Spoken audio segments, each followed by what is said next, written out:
avril, j'ai été obligé de quitter le Rwanda. À l'époque, j'étais député à l'Assemblée nationale de transition pour le Parti socialiste rwandais.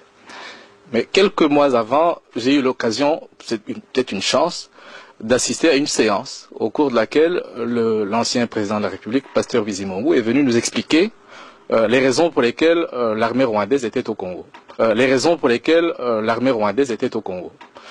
Au Zaïre à l'époque. Il a amené avec lui une carte et il nous a expliqué dans une séance qui était à huis clos jusqu'à quel niveau le Rwanda précolonial pouvait être délimité. Et donc il a montré qu'une partie du territoire du Congo actuel, d'après lui, revenait au Rwanda. Il a même parlé plus tard à la presse de la nécessité d'une seconde conférence de Berlin. Ce ne sont pas des fictions, ce sont des déclarations politiques actées. Deuxième chose, en 1998, j'ai eu l'occasion de discuter avec des diplomates ici à Bruxelles et des académiciens, des universitaires belges. Des deux types de discussions que j'ai pu avoir, il y a au moins un académicien, un universitaire belge qui a parlé de la nécessité de l'établissement d'un État tampon entre le Rwanda et le Congo, comme solution, d'une part, à l'instabilité du Kivu, et d'autre part, à l'instabilité du Rwanda. L'État tampon devra servir à absorber le trop-plein de population rwandaise qui ne peut pas trouver de la place au Rwanda. C'est un projet qui existait depuis avant la colonisation. C'est pas une fiction. Il y a eu un mouvement, un organisme précolonial qui a été, colonial, qui a été mis en place par la tutelle belge pour transférer de façon organisée des populations du Rwanda vers le Congo. Donc c'est une chose qui est là, qui existe. Récemment, et c'est le dernier mot que je vais dire, un diplomate belge a parlé, je ne vais pas dire son nom, je suis désolé, je ne peux pas révéler quel est son nom, a parlé de façon univoque, donc sans équivoque, de la nécessité pour l'opposition rwandaise d'envisager le fait de prendre part à un projet de création d'un État tampon. Donc ce qui veut dire, ce sont des choses réelles, ce ne sont pas des fictions. Maintenant, il se peut que ces projets échouent, il se peut que ça n'aboutisse pas. Ça ne serait pas la première fois que ces projets de balkanisation de l'Afrique échouent. Et honnêtement, les FDU sont totalement défavorables à ce type de projet. Et ici, je les dénonce avec force. Nous avons été invités en Allemagne par une église allemande. Et lors de cette rencontre, il se trouvait là-bas des responsables politiques allemands qui nous ont demandé ceci, qui nous ont dit ceci. J'ai écrit ceci, ce que je vous dis, je l'ai même déjà écrit dans un livre, c'est vous dire que j'assume parfaitement ça. Ils nous ont dit que si nous, société civile du Sud Kivu, étions prêts à aller jouer auprès de notre population ce rôle-ci, d'expliquer que si nous acceptons que le Kivu soit rattaché au Rwanda, l'Allemagne et l'Europe sont prêts à faire un plan Marshall pour le Kivu.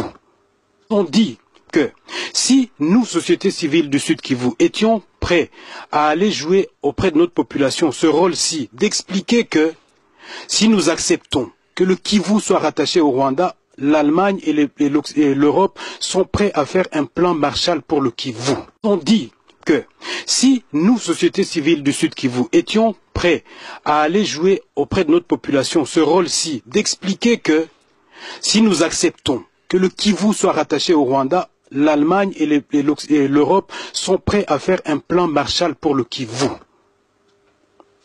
Ce n'est pas de la fiction, monsieur. C'est vrai que, peut-être que de nouveau, comme on l'a dit tout à l'heure au niveau géopolitique, les Rwandais ne sont pas forcément à la base de ça. Mais ceux qui tirent les ficelles, ils veulent ça. Quand on parle de Nkunda, aujourd'hui, Nkunda dit qu'il a 350 000 réfugiés qu'il doit réinstaller où?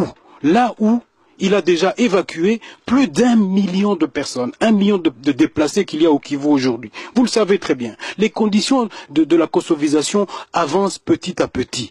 Et ça échappe à la population, aux Tutsis, aux Bashi, aux Hutus, aux Banande, etc. J'en termine avec la question de la gouvernance. Si vous voulez qu'on parle de la gouvernance, cher monsieur du CNDP, On peut être d'accord peut-être sur le fait qu'à Kinshasa, la bonne gouvernance n'y est pas. Mais est-ce que ça vous donne le droit de prendre les armes?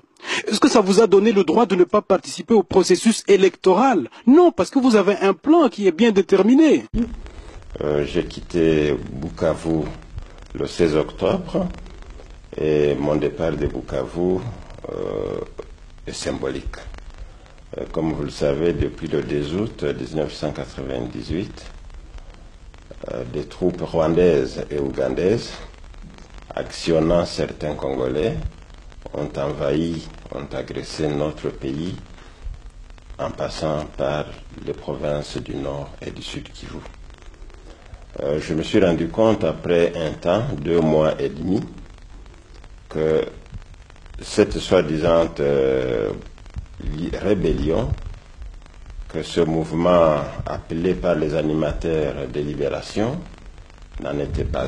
Il y en a eu d'abord à une échelle réduite.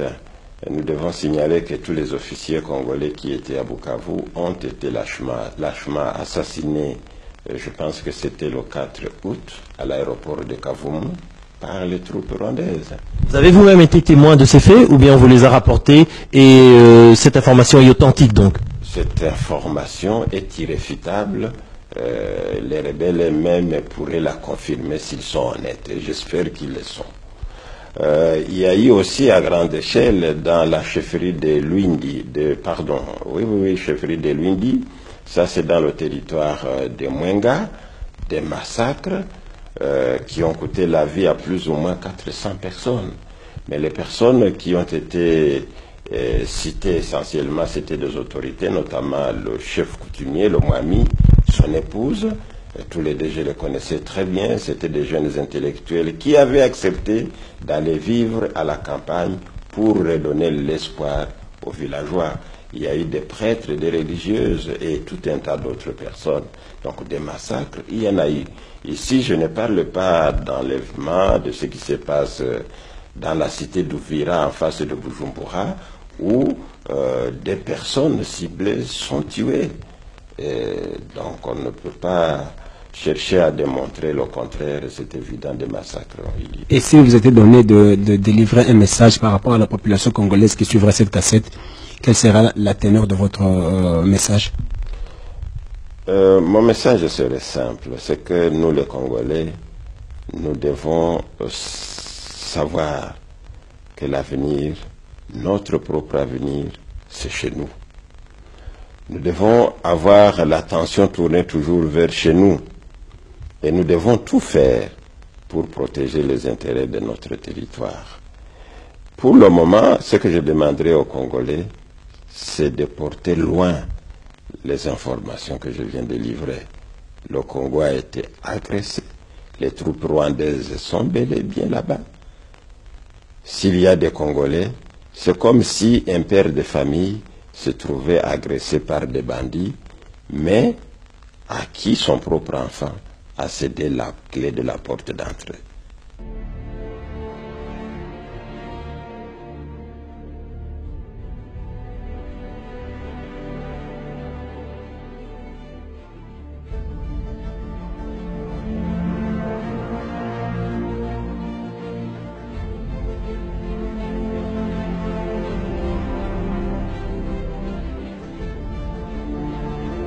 En ce moment, il faudrait qu'il sache une chose. Il a aussi 7 enfants. À ce moment-ci, je ne sais pas si je ne comptais pas sur de bons habits.